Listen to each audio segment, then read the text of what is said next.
जींद का मशहूर कहें ऐतिहासिक रानी तालाब जो कि अभी बहुत ही दयनीय स्थिति में है। कारण है कि सरकारों ने इस ओर कोई ध्यान नहीं दिया। कहने को तो बहुत पौराणिक स्थल है, मगर इसे दुर्भाग्य कहे अथवा सौभाग्य कहे, इस पे कोई काम नहीं हुआ। इंजीनियर ने इसको अप्रूव किया है कि इसने उस ठेकेदार के एस्टीमेट को अप्रूव किया है, और जितना लो क्वालिटी का मटेरियल और लो क्वालिटी की वर्कमैनशिप इसमें यूज़ की गई है। पांडवों द्वारा बसाया गया जींद आज किस प्रकार पर ये मंदिर, ये तालाब आपको चीख मार मार के बोल रहा है कि यहाँ पर ऐसा कुछ नहीं होता जिसको आप कैमरे में कैद कर सके और जींद की भूमि को, जींद के इस अस्तित्व को अच्छे से शो कर सके।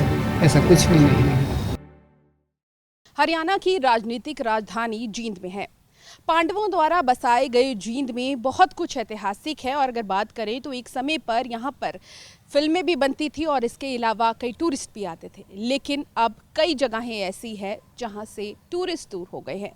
कारण है कि सरकारों ने इस ओर कोई ध्यान नहीं दिया। इस वक्त जहाँ हम खड़े हैं ये रानी तालाब है, जींद का मशहूर कहें ऐतिहासिक रानी तालाब जो कि अभी बहुत ही दयनीय स्थिति में है। इसके इतिहास की बात करें तो यहाँ के रियासत यानी कि जींद रियासत के राजा रघुबीर सिंह ने यहाँ एक मंदिर का निर्माण किया था। हालांकि रानी तालाब कब बना ये अभी तक किताबों में भी नहीं इसकी कोई जो है डेट लिखी गई है, लेकिन यहाँ आके पता लगा कि आखिर यहाँ पर कितनी दयनीय स्थिति है और किसी सरकार ने इस ओर ध्यान नहीं दिया। इतिहास को संभालने में सरकार कहती तो है कि धरोहर को संभालेंगे, लेकिन आखिर कौन इसे संभाल रहा है, कौन इसे देख रहा है, और बजट जो पास होता है वो कहाँ जाता है, इस ओर किसी का ध्यान नहीं है। तो आज इसी मुद्दे पर बातचीत करेंगे यहीं से जुड़े समाज सेवा जो कर रहे हैं और लगातार इस रानी तालाब को साफ सफाई, इसकी व्यवस्था को लेकर जो जुड़े यहाँ से शख्स हैं या कहे कि सोशल एक्टिविस्ट हैं, उनसे बातचीत करेंगे। हरियाणा की राजनीतिक राजधानी यानी कि जींद में हम हैं और जींद के रानी तालाब में हैं, जिसमें इस वक्त सफ़र भी कर रहे हैं और देख भी रहे हैं कि आखिर यहाँ क्या हालात हैं। एक समय था जब इसे पर्यटन के लिए जो है रखा गया था कि लोग यहाँ आएंगे, देखेंगे कि जींद में क्या कुछ खास है, क्योंकि अगर बात करें तो पांडवों द्वारा बसाया गया जींद आज इसकी जो स्थिति है वो कहीं ना कहीं दयनीय बनी हुई है। तो इस चर्चा में मेरे साथ यहीं के सोशल एक्टिविस्ट कहें या लंबे समय से इस रानी तालाब के लिए आवाज़ भी उठा रहे हैं और इसकी सफाई की बात भी कर रहे हैं, देवीदास जी हैं। सर बहुत बहुत स्वागत है डेली पोस्ट में। अगर रानी तालाब के इतिहास की बात करें, क्या इतिहास है? देखिए, ये जो तालाब है, मंदिर है, ये बड़ा पौराणिक तालाब और मंदिर है। द्वापर युग में जब पांडवों का यहाँ पर आना हुआ था, जब महाभारत हुआ था, उस समय पांडव यहाँ पर कृष्ण जी के साथ सोमवती अमावस्या के लिए इंतज़ार किया था उन लोगों ने, और जिसका परिणाम ये हुआ कि वो लोग लंबे समय तक यहाँ इंतज़ार करते रहे थे सोमवती अमावस्या का। और ये कहने को तो बहुत पौराणिक स्थल है, मगर इसे दुर्भाग्य कहे अथवा सौभाग्य कहे, इस पे कोई काम नहीं हुआ। अब ये देख रहे हैं आप, ये स्ट्रक्चर आप देख रहे हैं, इस स्ट्रक्चर में जो आर्किटेक्चर पॉइंट व्यू से जो जॉब किया गया है उसकी क्वालिटी बड़ी लो है, और जिससे इसकी लाइफ, अगर मैं कहता हूँ किस इंजीनियर ने इसको अप्रूव किया है, कि इसने उस ठेकेदार के एस्टीमेट को अप्रूव किया है, और जितना लो क्वालिटी का मटेरियल और लो क्वालिटी की वर्कमैनशिप इसमें यूज़ की गई है, उससे ये लगता है कि शायद यहाँ के अधिकारियों की आंखों पर पट्टी बंधी हुई थी। अगर यदि उनकी आंखें खुली होती तो निश्चित तौर पे इस मंदिर के आकार विकार का बहुत शानदार स्वरूप होता, मगर इसे क्या कहें, सब भ्रष्टाचार की भेंट चढ़ गया। अच्छा सर, मेरा सवाल ये था कि इसके इतिहास की हम बात करें तो क्या इतिहास है इसका? किसने बनाया था? कौन वो राजा थे और कहाँ कहाँ से लोग यहाँ देखने के लिए आते थे? देखिए, जींद का जो यहाँ का राजसी परिवार है, महाराजा रणवीर सिंह, ये उनके पिताश्री का बनाया हुआ था। और इस मंदिर का इतिहास अगर मैं कहूँ कम से कम 200 साल पुराना है, और इतने पुराने इतिहास की चीज़ों को दुर्भाग्य है कि हमारी लोकतांत्रिक सरकार है, इसको ठीक से मेंटेन नहीं कर पाए। अगर मैं इसकी तुलना अमृतसर के स्वर्ण मंदिर से करें, स्वर्ण मंदिर भी तालाब के अंदर बना हुआ है।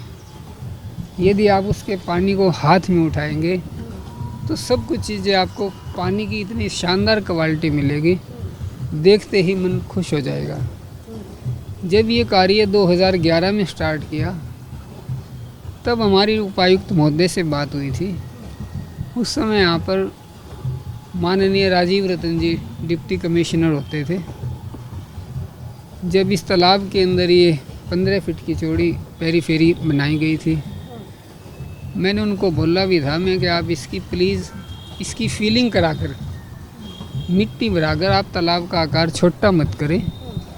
यदि आप कुछ काम करना चाहते हैं, अगर आप इस पे पेरीफेरी बनाना चाहते हैं, हम इसमें से कॉलम उठा लेते हैं और आरसी के कॉलमों पर हम इस पेरीफेरी को बना सकते हैं। मगर उनके दिमाग में क्या चल रहा था मुझे नहीं पता। ये देखिए सामने ये एक शौचालय भी बनाया गया है। मैंने डिप्टी कमिश्नर को बिल्कुल स्पष्ट शब्दों में बोला था कि राजीव रतन जी, यहाँ पर शाम को लोग सिवाय नशा करने के शराब की बोतलें खोलने से कोई ज़्यादा काम नहीं होगा। भले ही उस समय प्रशासन ने ये शानदार लाइटें लगाई हो, अब जिन पे कुछ भी नहीं है, सारी लाइटें टूट फूट हो चुकी है। देखिए किस तरह से ये जाली 10 साल में टूट के बिखर चुकी है। अच्छा, मौजूदा सरकार ने बजट भी पास किया कि इसको साफ सफाई रखी जाएगी और अपनी धरोहर को संभालना हर एक राज्य सरकार का काम होता है। आपकी सही बात है, मगर राज्य सरकार को तो शायद इन धरोहरों से तो फुर्सत ही नहीं होती उनके पास। राज्य सरकार तो राजनीति में बिजी रहती है, किसको मंत्री बनाना है, किसको मंत्री पद से हटाना है। आज वर्तमान सरकार के पास जीएसटी के माध्यम से इतना पैसा आता है जो शायद हरियाणा में किसी ने कल्पना नहीं की थी। मगर उसके बावजूद भी अगर इस तालाब की और इस पौराणिक तीर्थ की, इस ऐतिहासिक तीर्थ की बात करें, शायद सरकार के पास कोई समय नहीं है। जब तक इस तालाब की डिस्पोजल नहीं बनाई जाएगी, अब दुर्भाग्य है कि इसमें पानी आ तो सकता है, मगर जो पानी गंदा हो जाता है उसको बदलने का, निकालने का, अभी भी देख रहे हैं काई जमी हुई है। हाँ जी हाँ जी, ये स्पष्ट दिखाई दे रहा है। ये पानी में काई का जमना,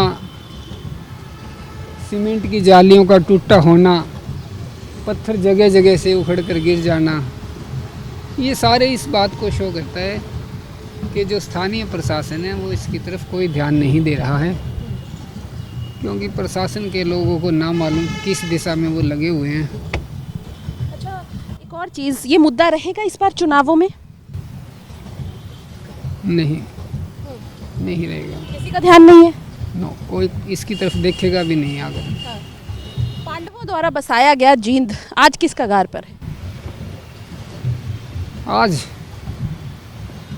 हमारा जो समाज अतीत काल में होता था वो समाज आधारित पार्टियां बनती थी, मगर पिछले 20-30 सालों से ये हम देख रहे हैं जींद क्या, सारा हरियाणा, सारा देश